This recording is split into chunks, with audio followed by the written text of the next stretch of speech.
akan membahas tentang sistem sirkulasi.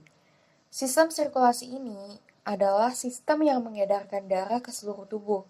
Jantung ini, seperti yang kalian sudah ketahui, berfungsi untuk memompa darah. Bentuknya seperti ini ya. Jadi yang kalian lihat bagian kanan itu sebenarnya bagian kiri jantung, karena ini dibalik. Pertama, kami akan mempelajari bagian-bagiannya, mulai dari ruang jantung.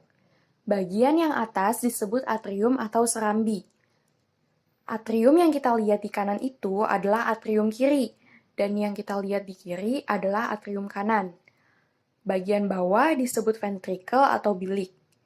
Juga ada bilik kanan dan kiri. Selanjutnya adalah pembuluhnya. Menyambung dengan atrium kanan yang ada di atas dan bawah itu namanya vena cava. Yang atas vena cava superior dan yang bawah inferior. Vena ini membawa darah dari seluruh tubuh, secara urut dari tubuh bagian atas dan tubuh bagian bawah. Selanjutnya ada arteri pulmonalis, yang seperti namanya membawa darah dari jantung ventrikel kanan ke paru-paru. Kemudian dari paru-paru ke vena pulmonalis yang masuk ke atrium kiri.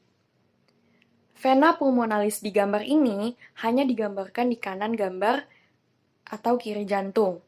Sebenarnya dia juga ada satu di kiri gambar atau kanan jantung, dekat vena cava ya.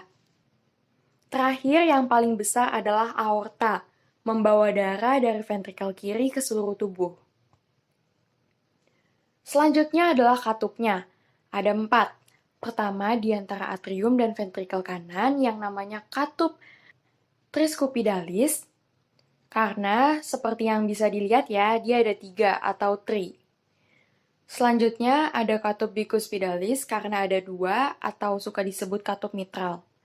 Letaknya di antara atrium dan ventrikel kiri. Selanjutnya ada katup pulmonalis yang letaknya pada arteri menuju paru-paru atau arteri pulmonalis. Terakhir ada katup aorta atau katup semilunar yang seperti namanya letaknya di aorta.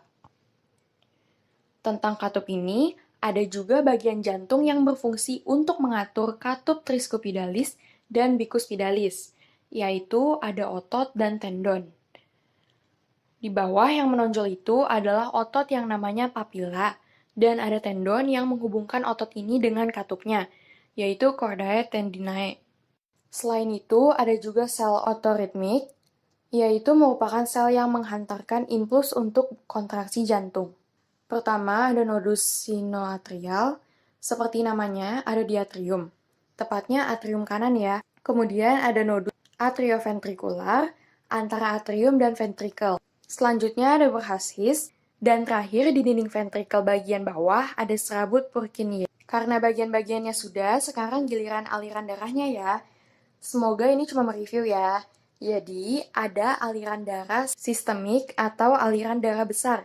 Itu jantung dan seluruh tubuh.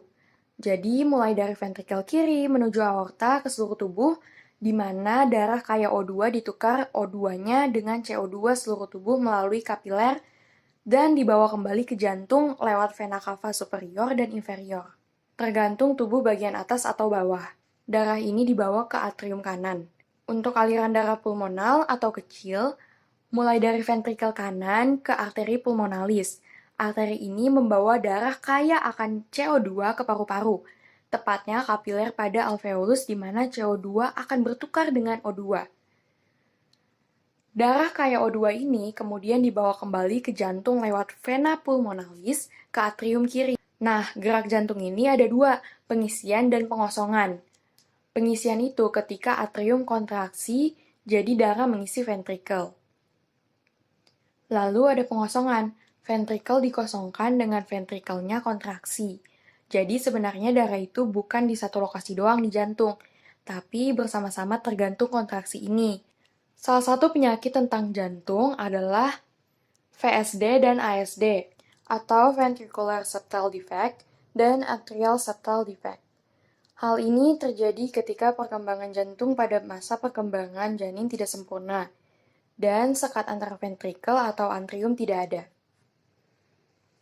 Hal ini tentu merusak proses pemompaan darah karena darah kaya CO2 dan kaya O2 tercampur di jantung. Terakhir, kita akan bahas tentang pembuluh darah.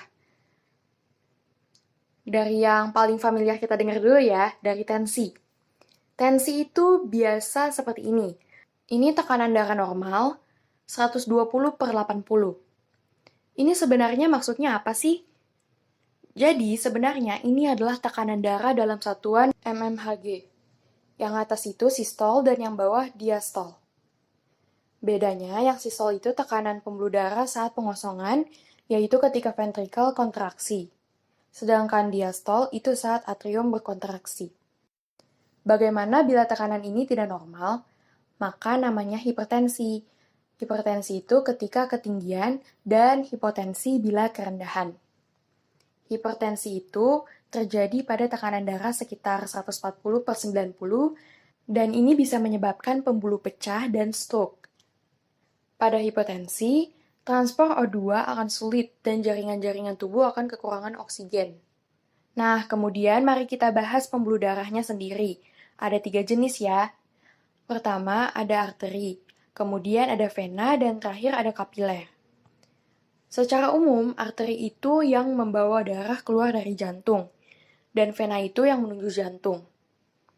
Kapiler itu yang kecil-kecil bercabang, fungsinya untuk difusi. Jadinya difusi atau pertukaran zat seperti O2 dan CO2. Itu semuanya terjadi di situ. Contohnya seperti kapiler yang ada di alveolus paru-paru atau glomerulus ginjal. Nah, selanjutnya nih, untuk beda arteri dan vena, itu tekanannya. Kalau arteri itu kuat, sementara vena lemah.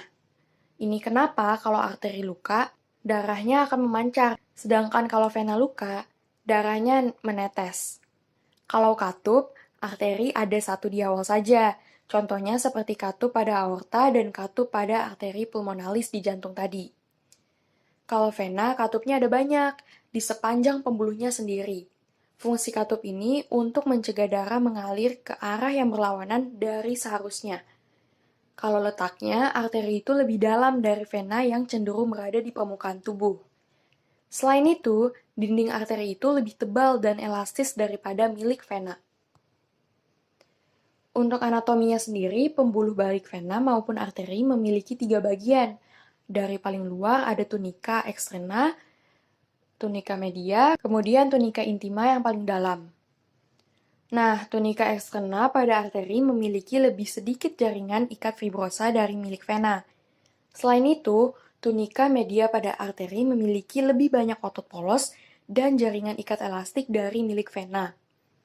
Terakhir, tunika intima dari arteri hingga kapiler sama-sama terdiri atas endotelium. Salah satu penyakit yang paling umum dibahas tentang pembuluh darah adalah aterosklerosis, yaitu adalah penyempitan pembuluh darah karena penimbunan plak. Plak ini pada umumnya disebabkan oleh kolesterol tinggi. Aterosklerosis juga bisa disebabkan oleh hipertensi, patogen, atau bahan kimia tertentu. Apabila hal ini terjadi, bisa menyebabkan degenerasi pembuluh, bahkan hingga stroke atau sakit jantung. Adalah infark miokard, di mana arteri koroner tersumbat secara mendadak dan otot jantung bisa mati. Hal inilah yang menyebabkan adanya serangan jantung. Nah, sekian untuk video kali ini.